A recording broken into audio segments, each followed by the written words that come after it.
Hi, I'm Rebecca Brown, and today we're going to make a chuck steak that's as tender as filet mignon. I call it mock filet. I'm going to teach you how to make the best marinade that I've used my whole life. I have 1/2 cup of soy sauce. Here is the 1/2 cup of Worcestershire sauce. So I'm going to add 2 cups of leftover wine, a tablespoon of garlic powder, now a tablespoon of onion powder. We're going to mix it up. We're getting all the lumps out of the spices out of it. So the first thing I do when I make the chuck steak is I need to wash my meat from the butcher. You know, I think the butchers don't tell you to do this, but for some reason it just seems like the right thing to do. Here's the secret part of this. You have to add the meat tenderizer. I buy it in bulk, and I like to buy unseasoned because my beef is going to be seasoned by that marinade. So I generously sprinkle it all over here.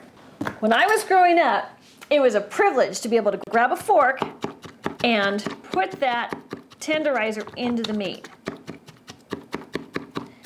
Okay, well, since I was a little girl, they've created this thing. So I use this all the time because I use it so often. Much faster. No, I'm really happy with that. It got a lot of pokes into it. So now this is going to go into my marinade. There. Okay. Now I'm pushing that down. I'm seeing I have got the perfect amount of marinade for 2 big steaks. This is going to sit maybe an hour or 24 hours. Okay, so our chuck steak has been marinating for about an hour. We've preheated our oven to 450 degrees, so it's ready to go.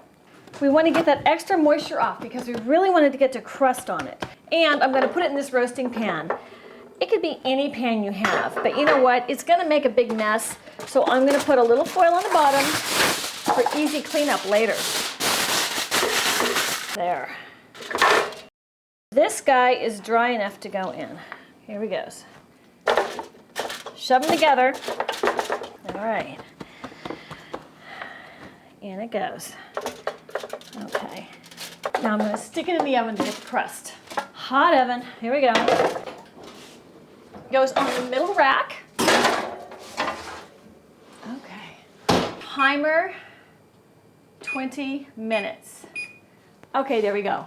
So we'll check that. If it doesn't have a crust on it yet, your oven may be a little cooler, so we can leave it go for another 5 or 10 minutes, but no more than 30 minutes because you're going to want to then turn the oven down really cool so it cooks for the rest of the time at 200 degrees, and that's going to give you that medium rare flavor. Okay, the timer just went off. It's been 20 minutes. Let's check it and let's see.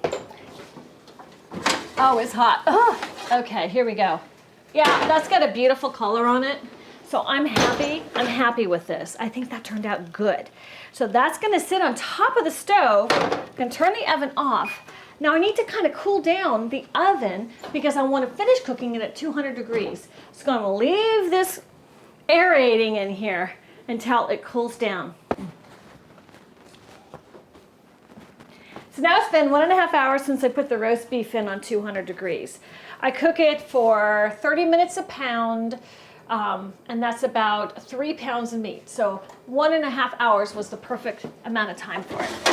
But let's check. You never know sometimes till you take it out. Well, it looks good. It looks good. So when you carve your beef, you carve against the grain. So the grain is where it looks like the threads are going through. So I need to carve it against there because that makes it extra tender. So let's check this out. It's cutting easily. Wow. Wow, wow, wow. This is perfect. This is exactly how I like it. Look at that.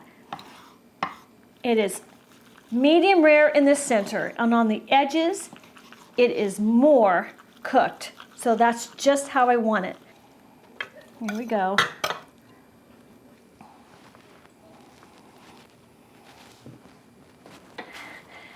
Sister goes on the other side.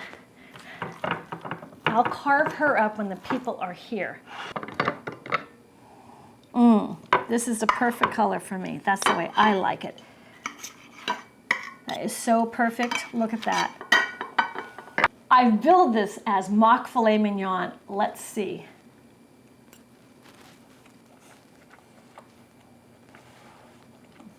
You know what? This is even better than filet mignon. It's more tender, and I'm not kidding you. But if you cook it like this, it's going to be as tender as filet mignon, but it's going to have more flavor because there's so much fat that runs through these pieces of chuck steak.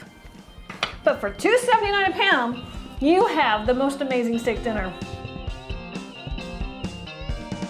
Subscribe to my channel and you'll get a lot more great recipes.